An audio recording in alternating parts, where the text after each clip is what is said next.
Bonsoir à toi mon frère, bonsoir à toi ma sœur, j'espère que tu vas bien. Aujourd'hui, malheureusement, on va parler d'une triste nouvelle, c'est le décès d'un enfant dans une garderie en milieu familial. Je fais cette vidéo simplement pour sensibiliser tous les parents qui vont arriver au Canada et qui ne vont pas prendre le temps de choisir la garderie pour leurs enfants.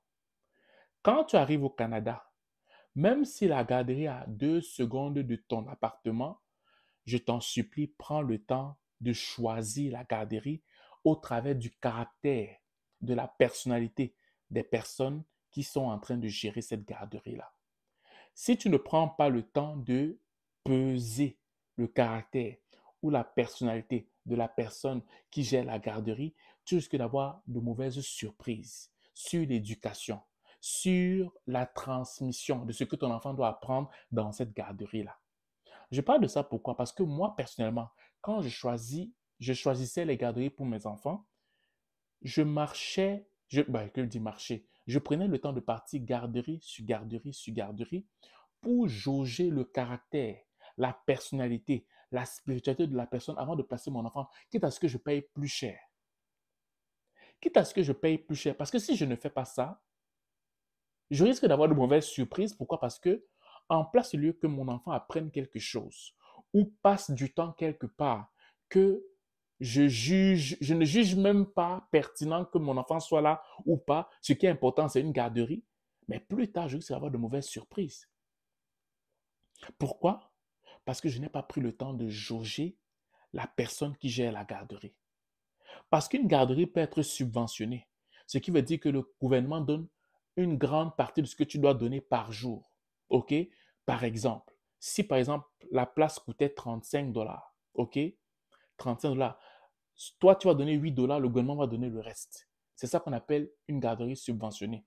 Si par exemple je tombe sur une garderie qui est subventionnée, mais que la personne a un mauvais caractère, une mauvaise personnalité, elle n'est pas patiente, et quand tu la joues, tu sens que ton cœur de parent n'est pas bon, mieux vaut aller payer plus cher et que ton enfant soit en sécurité quelque part que de payer moins cher alors que tu n'as pas jaugé. Ou bien quand tu jaugeais, tu ne sens pas tu ne sens pas la personne qui va rester avec ton enfant. OK? Et je te parle de ça pour que tu puisses comprendre un peu cet article-ci.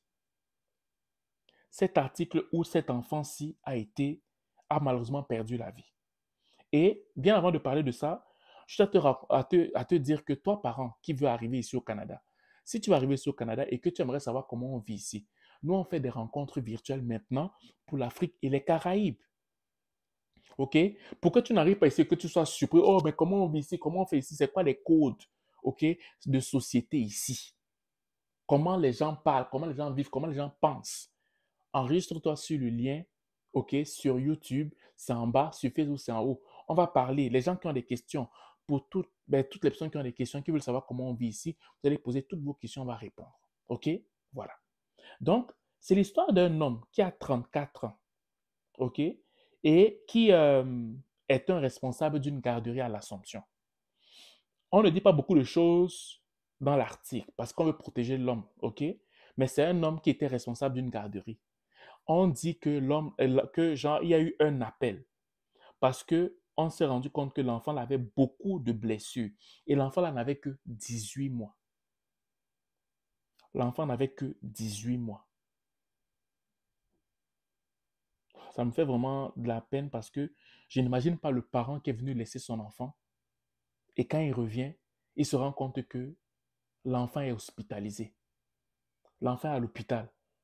Et on est obligé d'appeler la police parce que l'enfant est en train de perdre la vie.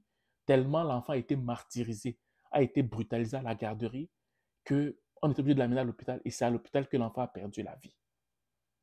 Et qu'est-ce que d'autres enfants vivent là-bas à la garderie et on ne sait pas.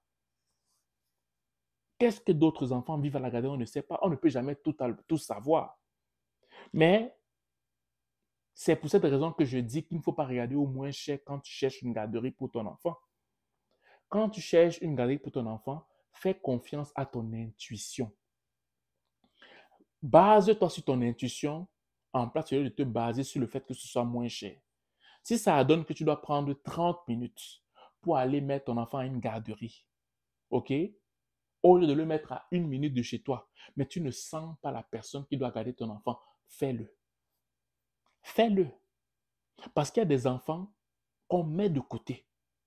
Parce que l'enfant donne plus de travail à la personne qui garde, qui va le ou la garder. Par conséquent, je vais dire, le professionnel n'est pas patient de nature. Tu peux le savoir en posant des questions.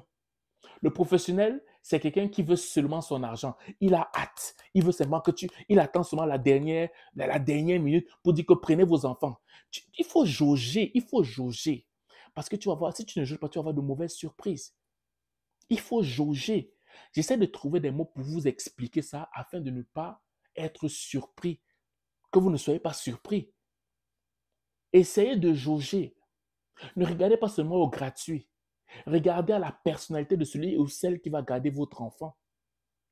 Parce que tu peux tomber sur un CPE ou une CPE, je ne sais pas comment on dit ça, où oui, il y a le suivi, il y a tout ce que tu veux, mais la personnalité de ceux qui vont garder ton enfant ne te donne pas la paix. Mais par contre, tu tombes sur une garderie en milieu familial que les gens méprisent, négligent, ok? Mais là-bas, quand tu as parlé avec l'éducatrice ou l'éducateur qui doit garder ton enfant, mais tu as plus de confiance. Mets ton enfant en milieu familial en milieu familial dans ce cas de figure. Ou tu peux aller quelque part, mais ton enfant, tu sens que ton enfant là, il ne serait pas en sécurité en milieu familial, mais par contre, il serait beaucoup plus en sécurité dans un CPE. Mais mets ton enfant dans un CPE. Tout dépend de ton feeling, de ce que tu ressens. Les gens vont te dire de prime abord ici là que envoie ton enfant dans un CPE. C'est mieux. Parce qu'il y a le suivi à tout. Mais la personnalité de la personne qui va suivre ton enfant là, est-ce qu'on va traiter ton enfant selon comment ton enfant est? Ou bien comment dire, on va comme diluer l'état d'esprit de ton enfant, la personnalité de ton enfant pour qu'il puisse entrer dans le moule. C'est autant de questions qu'il faut te poser.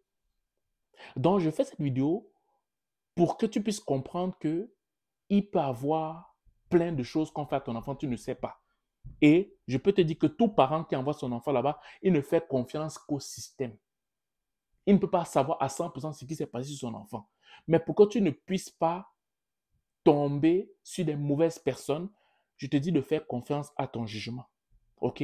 Parce que moi, les genres d'histoires que tu vois qu'on a tué un enfant ou bien l'enfant est mort à l'hôpital à cause des coups et blessures et tout ça, c'est quelque chose qui peut aussi arriver à mon enfant, à ton enfant. Mais ce qui peut simplement nous sauver de tout ça, c'est le fait de choisir la garderie, non pas selon le moins cher, non pas parce que les structures sont propices pour l'enfant, mais il faut majoritairement faire confiance sur ce que tu ressens quand tu entres dans cette garderie. Voilà. Donc, c'est ce que je voulais te transmettre comme message aujourd'hui. Fais plus confiance à ce que tu ressens. En place au lieu du moins cher ou du fait qu'il y a toutes les infrastructures qui peuvent aider comment dire, éducatif à ton enfant, en fait. Voilà. Donc, pour toutes les personnes qui aimeraient venir ici au Canada, qui aimeraient savoir comment on vit ici au Canada, la vie de tous les jours, et vous êtes en Afrique ou dans les Caraïbes, n'hésitez pas à vous enregistrer sur YouTube en bas et sur Facebook en haut. Voilà. On se retrouve pour une prochaine vidéo.